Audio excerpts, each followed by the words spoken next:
कभी सोचा है कि भारत की असली दौलत कहाँ छिपी है? बड़े बड़े शहरों या ऊंची इमारतों में? शायद नहीं। असली खजाना तो हमारे पैरों के ठीक नीचे है, जमीन की गहराइयों में। तो चलिए आज निकलते हैं भारत के उन असली चैंपियंस की खोज पर। वो राज्य जो देश की मिनरल वेल्थ यानी खनिज संपदा की रीढ़ हैं। तो सवाल सीधा सा है, भारत के मिनरल सेक्टर के असली दिग्गज कौन हैं? कौन से राज्य हैं जो इस खेल पर राज कर रहे हैं और कौन बस मैदान में है? आइए इस पहेली की परतें खोलना शुरू करते हैं। अपनी खोज की शुरुआत करते हैं आयरन ओर यानी लौह अयस्क से।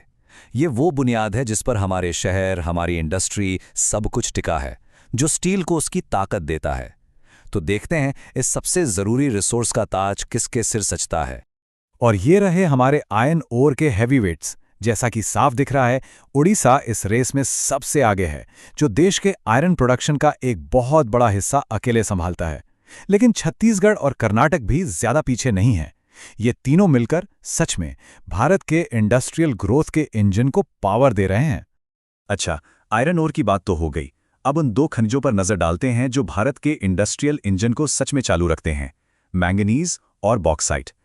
देखते हैं कि इस मैदान में किसका दबदबा है। पता है, हर मजबूत स्टील बीम के पीछे एक अनसंग हीरो होता है, एक गुमनाम नायक, मैंगनीज। ये सुनने में एक छोटा सा हिस्सा लग सकता है, पर इसके बिना हमारी बिल्डिंग्स, हमारे पुल इतने मजबूत कभी नहीं होंगे। तो सवाल यह है कि इस जरूरी मिनरल को प्रोड्यूस कौन करता है? वाह, ये आंकड़े देखिए जरा। कमाल है कि कैसे सिर्फ 3 राज्य मैंगनीज के बाजार पर पूरी तरह से हावी हैं। मध्य प्रदेश अकेला 1/3 प्रोडक्शन करता है। मतलब ये देश के स्टील उद्योग का एक बहुत ही जरूरी खिलाड़ी बन जाता है।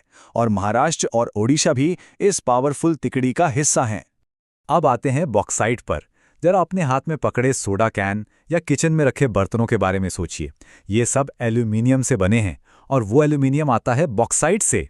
तो देखते हैं इसका राजा कौन है। और एक बार फिर ओडिशा अपनी ताकत दिखा रहा है। देश के बॉक्साइट प्रोडक्शन का लगभग आधा हिस्सा, मतलब 42%, अकेले इसी राज्य से आता है।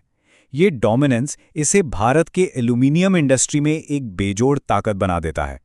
तो अब तक हमने देखा है कि अलग अलग मिनरल्स में कुछ बड़े खिलाड़ी हैं, लेकिन हमारी अगली कैटेगरी में मामला कुछ और ही है। यहाँ सिर्फ एक राज्य का लगभग पूरा कंट्रोल है। एक ऐसी मोनोपोली है जो शायद हैरान कर देगी। हम बात कर रहे हैं माइका यानी अभ्रक की। ये उस स्मार्टफोन में है जिससे शायद ये एनालिसिस देखा जा रहा है, उस लैपटॉप में है जिस पर काम होता है। तो कौन है वो राज्य जो इस बेहद जरूरी रिसोर्स को कंट्रोल करता है? तो क्या अंदाजा लगाया जाए? 50%, 70% या शायद उससे भी कहीं ज्यादा? यकीन मानिए, असली आंकड़ा चौंकाने वाला है। हाँ, सही सुना, 99%। एक ही राज्य भारत के लगभग पूरे शीट माइका का उत्पादन करता है। ये एक ऐसा दबदबा है जो किसी और मिनरल में देखने को नहीं मिलता। और वो निर्विवाद राज्य है आंध्र प्रदेश। जब बात शीट माइका की आती है तो कोई दूसरा राज्य इसके आसपास भी नहीं है। राजस्थान और झारखंड जैसे दूसरे प्रोड्यूसर्स भी इसकी तुलना में बहुत छोटे नजर आते हैं। तो हमने सारे मैदानों का जायजा ले लिया है। आयरन ओर से लेकर माइका तक हमने विजेताओं को उभरते देखा है। अब समय आ गया है कि इन सबको एक साथ रखें और भारत के असली मिनरल चैंपियंस का राज तिलक करें। इस पूरी तस्वीर को देखें तो एक पैटर्न साफ नजर आता है ना? कुछ ही राज्य हैं जो बार बार सामने आ रहे हैं, जो अलग अलग खनिजों में अपना दबदबा दिखा रहे हैं। वाकई उनकी जमीन किसी खजाने से कम नहीं। तो पेश है हमारा mineral hall of fame. Odisha एक ऑलराउंडर के तौर पे सबसे ऊपर है, जो आयरन ओर और बॉक्साइट दोनों में महारथी है। मध्य प्रदेश मैंगनीज में अपनी विशेषज्ञता दिखाता है और आंध्र प्रदेश तो खैर वो तो माइका का निर्विवाद राजा है। इनके साथ राजस्थान और झारखंड भी इस पावर लिस्ट में अपनी जगह पक्की करते हैं। लेकिन ये सिर्फ चट्टानों और पत्थरों की बात नहीं है, ये बात है शक्ति की। इन खनिजों पर कंट्रोल का सीधा मतलब है आर्थिक ताकत, इंडस्ट्रियल डेवलपमेंट और आखिर में राष्ट्रीय ताकत। ये राज्य सिर्फ पत्थर नहीं खोद रहे, वो देश की तकदीर गढ़ रहे हैं। लेकिन यहां एक सोचने वाली बात भी है, ये संसाधन हमेशा के लिए नहीं है।